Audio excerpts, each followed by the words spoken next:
इस सदन में जिसने बाबा साहब डॉक्टर अंबेडकर को छेड़ने का काम किया, अपमानित करने का काम किया, 24 तारीख को आपने झंडा गाड़कर पूरे हिंदुस्तान को बता दिया ये बाबा साहब डॉक्टर अंबेडकर हमारे भगवान हैं। क्योंकि मेरे दबे कुचले समाज के लोगों, परम पूज्य बाबा साहब डॉक्टर अंबेडकर की कुर्बानी भूली नहीं जा सकती है, जिन्होंने अपने 4 बच्चों की कुर्बानी देकर हमें भारत जैसे देश का बेहतर संविधान देकर हमें मानव का जीवन देने का काम किया। ऐसे परम पूज्य बाबा साहब डॉक्टर अंबेडकर को बहुत बहुत नमन करता हूँ, श्रद्धा सुमन अर्पित करता हूँ। मित्रों, नमन करता हूँ माननीय कांशीराम साहब को, जिन्होंने 1971 में पुणे नागपुर की धरती पर, जहां पर परम पूज्य बाबा साहब डॉक्टर अंबेडकर ने लाखों लाख अनुयायियों के साथ बौद्ध धर्म की दीक्षा ली थी 14 अक्टूबर 1956 को।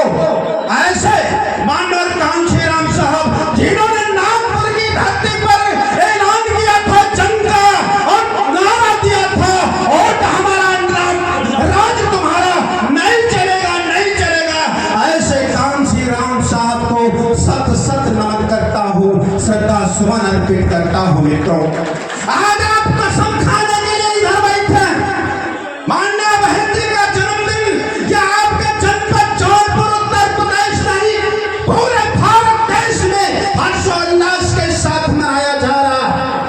ऐसी बहना के लिए कहना चाहूंगा कि बहना जियो हजारों साल, साल के दिन हो कई हजार।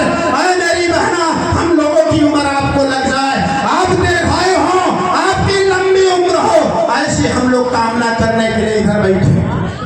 इस मंच पर आज के इस कार्यक्रम की अध्यक्षता कर रहे हैं, जिन्होंने इस नगर पालिका का 4 बार नगर पालिका अध्यक्ष रह करके इस नगर पालिका का चहुमुखी विकास कराने का काम किया।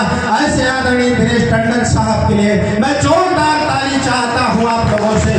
ताली बजाइए मित्रों, माननीय आज के मुख्य अतिथि जी श्री रामचंद्र गौतम जी के लिए ताली बजाइए। आप इस मंच पर उपस्थित हैं, जिनको धरती का भगवान कहा जाता है, इस पूर्वांचल के वरिष्ठ सर्जन आदरणीय डॉक्टर लाल बहादुर सिद्धार्थ जी के लिए ताली बजाओ। आप इस मंच पर बैठे हमारे कैडर के पुरोधा आदरणीय माननीय एमएलसी साहब वीरेंद्र कुमार चौहान जी के लिए ताली चाहता हूं। मित्रों, ताली चाहूंगा हमारे इस मंच पर, चूंकि 2 मिनट का समय मिला है और 2 मिनट में कुछ बात करना चाहूंगा। मित्रों, हमारे इस मंच पर बैठे आदरणीय अवधेश भरद्वाज जी को, जिनको आपने सुना था, आदरणीय सोमनाथ चौधरी जी, आदरणीय हमारे सभी साथियों से, मंचासीन सभी साथियों से क्षमा चाहते हुए नाम नहीं ले पा रहा हूँ। हमारे पीछे जन्मदिन पर हम आके तैयार करने कसम खाने के लिए बैठे, हर्षोल्लास के साथ जन्मदिन पूरे देश में मनाया जा रहा है और आज पूरे देश का नौजवान और हमारी माँ बहनें, हमारा बुजुर्ग इस कार्यक्रम में एक कसम लेने के लिए आया है। कसम क्या लेना है मित्रों? आप कसम बाद में खाना, उसके पहले मैं बता देता हूँ। एक समय मान्या बहन जी ने कसम खाया था 1977 में, अपनी 21 साल की उम्र में मान्या बहन जी ने अपना घर परिवार छोड़ दिया और एकमात्र अपना आदर्श गुरु और अपना पिता मानकर मानवर कांशीराम साहब के साथ चल निकल पड़ती।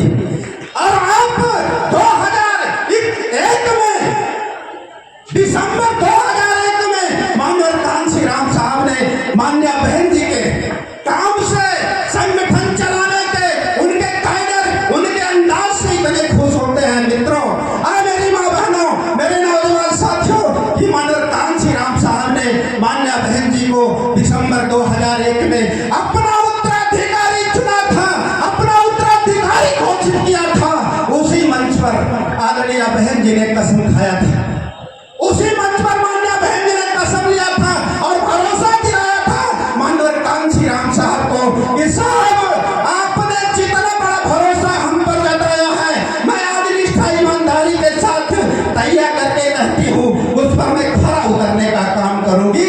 और बहन जी ने वही जगह ऐलान किया था, मेरे दबे कुचले समाज के लोगों, जब तक तेरे चेहरे की खोई मुस्कान वापस नहीं कर देती हूँ,